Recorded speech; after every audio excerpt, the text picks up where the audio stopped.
এই যে দেখতেছেন আমি যে রাস্তাটার উপর দাঁড়িয়ে আছি, এটা হলো আমাদের এলাকার মাঝখানের একটি রাস্তা।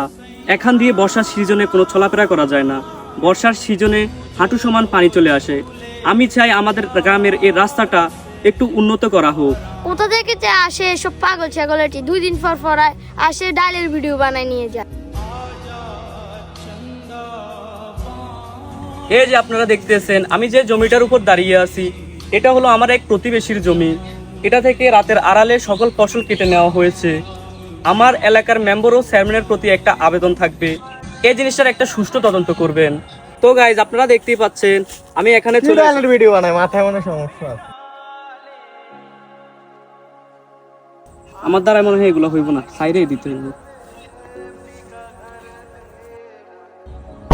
এই যে দেখতেছেন আমি যে রাস্তার উপর দাঁড়িয়ে আছি, এটা হলো আমার এলাকার একটি রাস্তা। তাজুলের ভিডিওতে এত ভিউ, মনে হয় তো সেলিব্রিটি হয়ে গেছে। মাইন দেখ তো, কালকে তারে যারা পাগল করছে তুই দেখ, তার ভিডিওতে আজকে মিলিয়ন মিলিয়ন ভিউ। আল্লাহ, এত ভিউ। তাজু ভাই, আপনি যে রাতারাতি বাইরে হলেন, এটার জন্য আপনার অনুভূতি কি? অনুভূতির কথা কি বলবো, সবাই আসে ইন্টারভিউ নিচ্ছে, আগের থেকেও দেখছি ভালো ভিউ যাচ্ছে, জিনিসটা দেখে ভালো লাগতেছে। মানুষ যে আপনাকে নিয়ে এত হাসি ঠাট্টা করতেছে, এটা নিয়ে আপনি কি বলবেন বা তাদের উদ্দেশ্যে কিছু বলেন? দেখেন ভাই, আমি মূলত আমার এলাকার সমস্যা, উপজেলার সমস্যাগুলো নিয়ে আমি ভিডিও করি।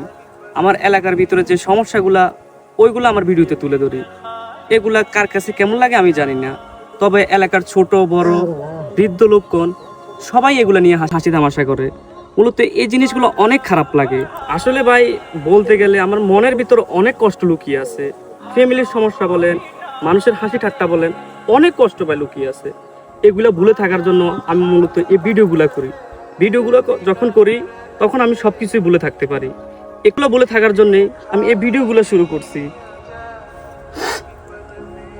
দর্শক, আপনারা দেখছেন ইতিমধ্যে তাজু ভাই অনেক ইমোশনাল হয়ে পড়েছেন, উনি কান্নাও করতেছেন, ভেঙে পড়েছেন। আসলে ওনার অনুভূতিটা, ওনার যে অনুভূতিটা কষ্ট বা অনেক মানে ওনারা দেখলে বোঝা যায় যে ওনার মনে অনেক কষ্ট আছে, ভিতরে কতটা কষ্ট লুকিয়ে থাকে এটা আমরা বাইরে থেকে কখনোই বুঝতে পারি না।